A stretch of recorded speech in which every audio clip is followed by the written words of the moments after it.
জুবিন ক্ষেত্ৰ মই অকলে বনাই দিব পাৰোঁ, খালি পাৰ্মিশ্যন দিবলৈ। সিহঁতে ভয়তে পাৰ্মিশ্যনে দিয়া নাই। চৰকাৰ যাৰে নহওক চিষ্টেমটো হাম চলাएंगे। চৰকাৰ যাৰে নহওক মই চৰকাৰক খাতিৰ কৰা মানুহ ভিক্তৰ দাস নহয়। এইটো মাথা চৰকাৰ যোনে নাপাতক কিয়, যদি ভুল কৰিবি বাবু খেলা হবে।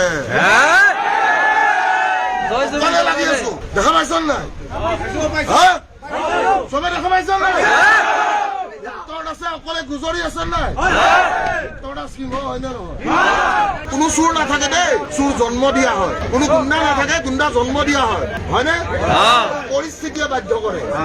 পাপাক মাৰিব নালাগিছিল, ভিক্তৰ দাসৰ বাপেকক মাৰিব নালাগিছিল, পাপাক মাৰিব নালাগিছিল। এইটো ভুল কৰিছ। ভিক্তৰ দাসক বাপেকক মাৰি বেয়া কাম কৰিছে দে। Himanta Biswa Sarma, the revenge will be sweet is Victor Das. It's not a limits of brand. Victor দাসৰ লগত কোন কোন আছে?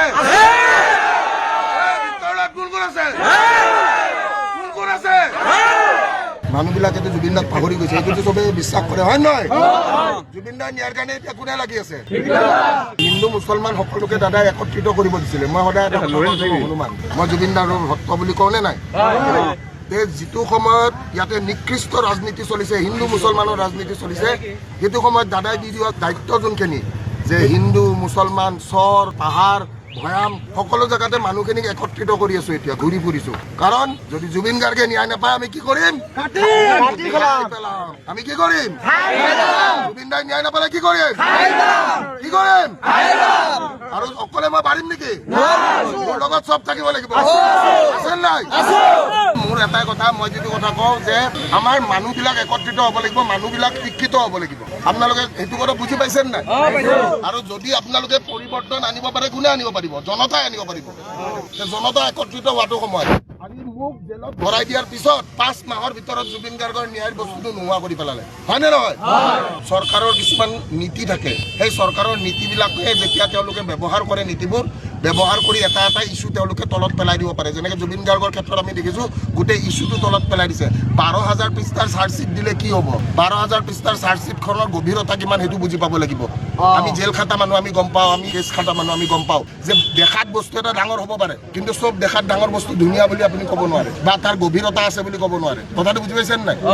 যদি চাৰ্জশ্বিটখনৰ ইমানে গভীৰতা থাকিল হয় তেনেহ'লে সিদ্ধাৰ্থৰ এতিয়া পানীৰ ফেক্টৰী খোলা নগ'ল হয়। যদি চাৰ্জশ্বিটখনৰ ইমানে গভীৰতা থাকিল হয় তেনেহ'লে এই চামকানু মহন্তৰ একাউণ্ট ডিফ্ৰিজিং নহ'ল হয়।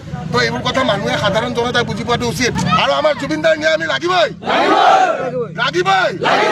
অকলে চিঞৰি আছো, যেতিয়া মোৰ লগত গোটেইবোৰ মানুহ থাকিব তেতিয়া অসম চৰকাৰেও ভাবিব যে নাই জুবিন গাৰ্গৰ এটা ভক্ত সঁচাকৈ আছে। আৰু মোৰ জীৱনত এটাই আশা যে যেতিয়ালৈ জুবিন গাৰ্গ জীয়াই থাকিব, কাৰণ জুবিন দা এতিয়াও মৰা নাই, মই নাভাবো। যেনেকে ৰামৰ লগত হনুমানৰ সদায় নাম লোৱা হয়, তেনেকে জুবিন গাৰ্গৰ লগতো সদায় ভিক্তৰ দাসৰ নামটো জোৰ খোৱাটো মই বিচাৰো যে ই অকলে হ'লেও ফাইট কৰিছে আৰু মই ন্যায় নোপোৱালৈকে এৰি নিদিওঁ। আপোনালোকে গম পায় মোৰ দেউতাক মাৰি পেলাইছিল 2020 চনত, আজি 26 6 বছৰ এদি লাগি আছো আৰু 100% লাগি থাকিম। কাৰণ মোৰ জীৱনত দুটাই ভাল পোৱা মানুহ আছিলে, সেই দুটাকে কাঢ়ি লৈ গুচি গৈছে। প্ৰথমটো মোৰ পাপা, ছেকেণ্ড জুবিন দা। কংগ্ৰেছ হওক, AGP হওক, BJP হওক, কোনো চৰকাৰে কেতিয়াও ন্যায় দিব নোৱাৰে। জুবিন গাৰ্গক ন্যায় যদি দিব পাৰে, এখন ভাল চাৰ্জশ্বিটে দিব পাৰিব, এটা ভাল তদন্তই দিব পাৰিব আৰু আইন আদালত উকিলে দিব পাৰিব। কোনো চৰকাৰে যদি কয় যে মই জুবিন গাৰ্গক ন্যায় দিম, that is impossible। কাৰণ আপোনালোকে গম পায় চৰকাৰে মোক NSA লগাই দেশত দ্ৰোহী বনাইছিল নে নাই? মই দেশত দ্ৰোহী নেকি? সেইটো কোনে প্ৰমাণিত কৰিলে? উচ্চ ন্যায়ালয়ে। কোৰ্ট আৰু আদালতৰ ওপৰত বিশ্বাস ৰাখক, আইনৰ ওপৰত বিশ্বাস ৰাখক। আইনৰ প্ৰক্ৰিয়াটো অকণমান দীঘলীয়া, অলপ ধৈৰ্য ধৰিব লাগিব। কিন্তু এটা বস্তু মনত ৰাখিব, আমি এটা কথা সদায় বিচাৰো ন যে দূৰ হয় দুৰ্গতি নহওক। কানুন আন্ধা হোতা হে বুলি কয় নে নাই? যদি কানুন আন্ধা হোতা হে, সময় লাগিব, কিন্তু চবকে সমান দৃষ্টিৰে চাই, সেইকাৰণে আন্ধা কানুন বুলি কোৱা হয়। আমিতো চব জেনেৰেল মানুহটো, জেনেৰেল মানুহে ৰাজনীতি বুজি পোৱাটো বহুত দূৰত। যদি আমি ৰাজনীতি বুজি পালো হয় তেনেহ'লে আমি সকলোৱে ৰজা হ'ব পাৰিলো হয়, হয় নহয়? সকলোতো ৰজা হ'ব পৰা নাই।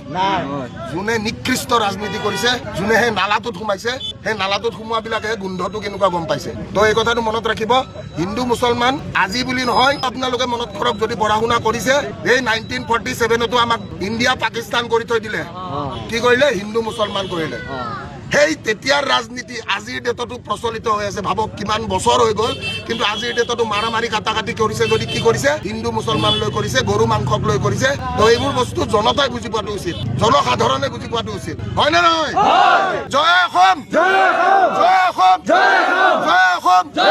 অসমত হিন্দু মুছলমান নচলে, অসমত হিন্দু মুছলমান ৰাজনীতি নচলে, অসমত হিন্দু মুছলমান ৰাজনীতি নচলে, অসমত অকল জেনজি চলিব।